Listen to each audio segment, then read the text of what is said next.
शिव महापुराण रुद्र संहिता कुमारखंड। नारद जी ने ब्रह्मा जी से पूछा, हे ब्राह्मण, भगवान शंकर ने पार्वती से विवाह करने के पश्चात कैलाश जाकर क्या किया? उन परमात्मा शिव को किस प्रकार पुत्र उत्पन्न हुआ? तारकासुर वध किस प्रकार हुआ? ब्रह्मा जी ने कहा, शिव जी के कैलाश पहुँचते ही वहाँ महान उत्सव होने लगा। सब देवगण प्रसन्न होकर अपने अपने स्थान को चले गए। इसके बाद भगवान शंकर पार्वती के साथ देवताओं के वर्ष परिणाम के अनुसार 1000 वर्ष तक विहार करते रहे। कुमार कार्तिकेय के जन्म की कथा। ब्रह्मा जी ने कथा प्रसंग सुनाकर कुमार के गंगा से उत्पन्न होने तथा कृतिका आदि 6 स्त्रियों के द्वारा उनके पाले जाने, उन 6 की संतुष्टि के लिए उनके 6 मुख धारण करने और कृतिकाओं के द्वारा पाले जाने के कारण उनका नाम कार्तिकेय होने की बात कही। तदंतर उनके शंकर गिरिजा की सेवा में लाए जाने की कथा सुनाई। फिर ब्रह्मा जी ने कहा, भगवान शंकर ने कुमार को गोद में बैठाकर अत्यंत स्नेह किया। देवताओं ने उन्हें नाना प्रकार के पदार्थ, विद्याएं, शक्ति तथा अस्त्र शस्त्र प्रदान किए। पार्वती के हृदय में प्रेम समाता नहीं था। उन्होंने हर्षपूर्वक कुमार को उत्तम ऐश्वर्य प्रदान किया, साथ ही चिरंजीवी भी बना दिया। तारकासुर संग्राम। इसी बीच देवताओं ने भगवान शंकर से कहा, प्रभु, तारकासुर कुमार के हाथों ही मारा जाने वाला है, इसलिए ही यह पार्वती परिणय तथा कुमार उत्पत्ति आदि सुंदर चरित्र घटित हुआ है। अतः हम लोगों के हितार्थ उसका काम तमाम करने के हेतु कुमार को आज्ञा दीजिए। हम लोग आज ही अस्त्र शस्त्र से सुसज्जित होकर तारक को मारने के लिए रण यात्रा करेंगे। ब्रह्मा जी कहते हैं, मुने, यह सुनकर भगवान शंकर का हृदय दयार्द हो गया। उन्होंने उनकी प्रार्थना स्वीकार करके उसी समय तारक का वध करने के लिए अपने पुत्र कुमार को देवताओं को सौंप दिया। फिर तो शिव जी की आज्ञा मिल जाने पर ब्रह्मा, विष्णु आदि सभी देवता एकत्र होकर तुरंत ही उस पर्वत पे चले गए। उस समय श्रीहरि आदि देवताओं के मन में पूर्ण विश्वास था कि यह तारकासुर का वध अवश्य कर डालेंगे। वे भगवान शंकर के तेज से भावित हो कुमार के सेनापतित्व में तारका का संहार करने के लिए रण क्षेत्र में आए। उधर महाबली तारक ने जब देवताओं के उस युद्धोद्घोष को सुना तो वह भी एक विशाल सेना लेकर देवों से युद्ध लड़ने के लिए तत्काल ही चल पड़ा। उसकी उस विशाल वाहिनी को आता देख देवताओं को परम विस्मय हुआ। उसी समय भगवान विष्णु आदि संपूर्ण देवताओं के प्रति आकाशवाणी हुई, देवगण, तुम लोग जो कुमार के अधिनित्व में युद्ध करने के लिए उद्यत हुए हो, इससे तुम संग्राम में दैत्यों को जीत कर विजयी होगे।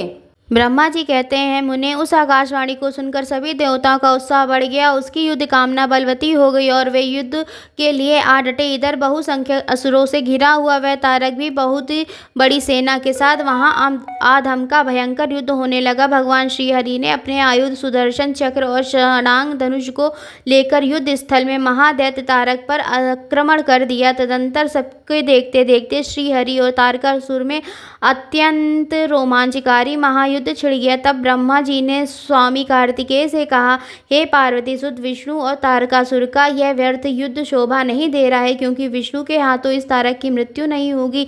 यह मुझसे वरदान पाकर अत्यंत बलवान हो गया है। हे पार्वती नंदन, तुम्हारे अतिरिक्त इस पापी को कोई दूसरा नहीं मार सकता। तुम शीघ्र ही उस दैत्य का वध करने के लिए तैयार हो जाओ। तारक का संहार करने के निमित्त ही तुम शंकर से उत्पन्न हुए हो।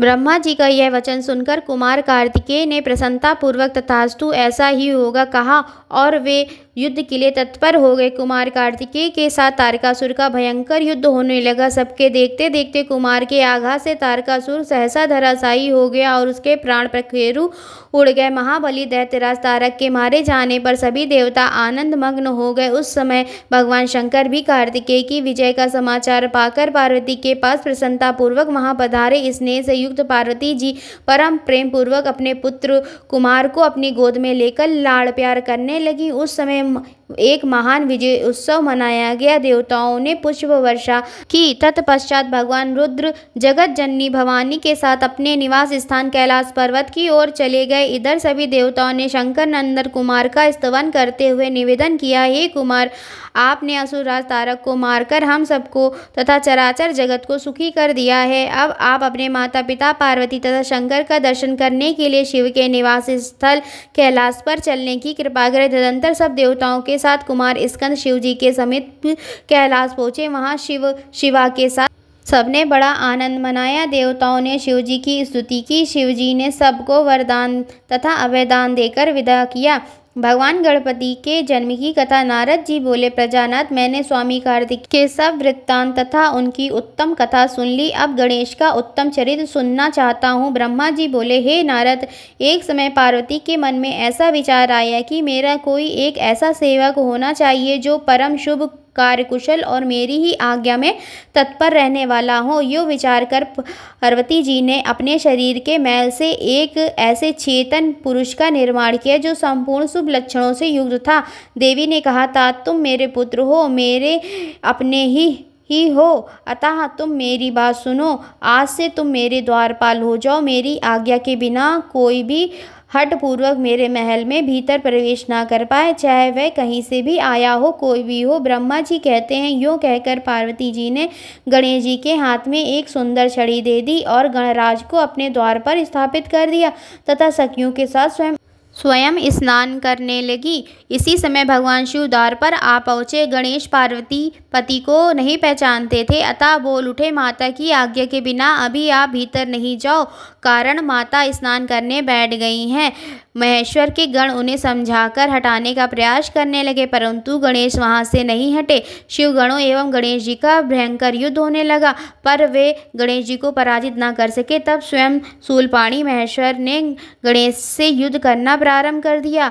घोर युद्ध हुआ। अंततो गत्वा स्वयं शूलपाणी महेश्वर ने त्रिशूल से गणेश जी का सिर काट डाला। यह समाचार जब पार्वती जी को मिला तब वे क्रुद्ध हो गई और बहुत सारी सखियों को उत्पन्न करके प्रलय जैसी स्थिति बना दी। यह देख देवर्षियों ने भगवती को प्रसन्न करने के लिए प्रार्थना की, तो भगवती पराम्बा ने कहा, यदि मेरा पुत्र जीवित हो जाए तो सब ठीक हो जाएगा। भगवान शंकर के आज्ञा अनुसार शिवगणों ने उत्तर दिशा में एक हाथी का सिर लाकर उस धड़ में जोड़ दिया। इसके अनंतर देवताओं ने वेद मंत्रों द्वारा जल को अभिमंत्रित कर उस बालक के शरीर पर छिड़का, जिससे वह बालक चेतना युक्त होकर जीवित हो गया। अपने पुत्र को जीवित देखकर पार्वती देवी प्रसन्न हो गई और उन्होंने हर्षित से उसका मुंह चूमा और प्रेम पूर्वक उसे वरदान देते हुए कहा, अब से संपूर्ण देवताओं में तेरी अग्र पूजा होती रहेगी और तुझे कभी दुख का सामना नहीं करना पड़ेगा। ब्रह्मा जी कहते हैं, हे मुने, तदंतर ब्रह्मा, विष्णु और शंकर आदि सभी देवताओं ने मिलकर पार्वती को प्रसन्न करने के लिए गणेश को सर्वाध्यक्ष घोषित कर दिया। शिव जी कहते हैं, गिरिजानंदन, विघ्ननाश के कार्य में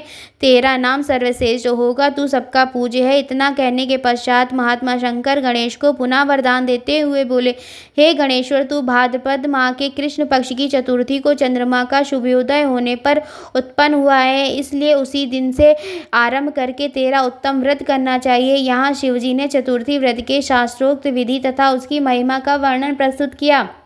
गणेश विवाह की कथा। कुछ समय बीत जाने पर एक दिन शिव पार्वती के मन में यह विचार आया कि हमारे दोनों पुत्र विवाह के योग्य हो गए हैं। उधर गणेश और कार्तिक के दोनों पुत्रों में भी विवाह करने की इच्छा प्रबल होने लगी। पहले विवाह हमारा होना चाहिए, दोनों ने यह इच्छा व्यक्त की।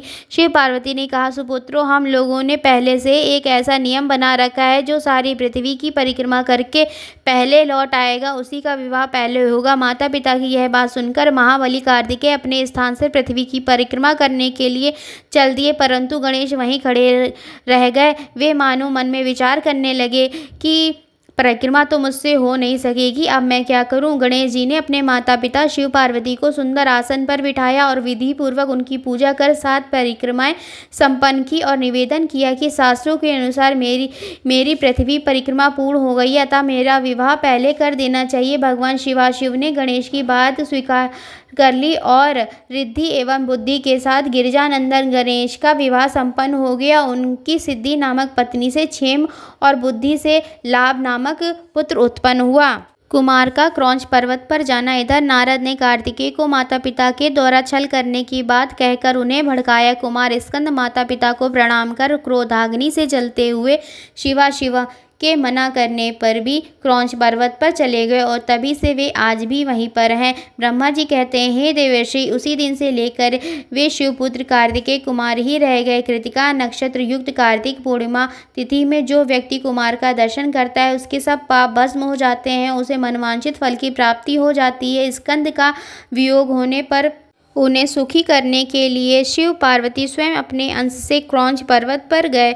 वहाँ मल्लिकार्जुन नामक ज्योतिर्लिंग है, आज भी वहाँ उनके दर्शन होते हैं। पार्वती सहित उन शिव को आया जानकर वे कुमार विरक्त होकर वहाँ से अन्यत्र जाने को उद्यत हो गए। देवताओं और मुनियों के प्रार्थना करने पर भी वे कार्तिकेय उस स्थान से 30 योजन दूर हटकर निवास करने लगे। हे नारद पुत्र के स्नेह से आतुर वे दोनों शिवाशिव कुमार के दर्शन के लिए पर वहाँ जाते रहते हैं। अमावस्या के दिन वहाँ शिव जी स्वयं जाते हैं और पूर्णमासी के दिन पार्वती जी निश्चित रूप से वहाँ जाती हैं। हे मुनीश्वर, आपने कार्तिकेय और गणेश जी का जो वृत्तांत पूछा वह श्रेष्ठ वृत्तांत मैंने वर्णित किया। इस प्रकार रुद्र संहिता का चतुर्थ कुमार खंड पूर्ण हुआ। हर हर महादेव।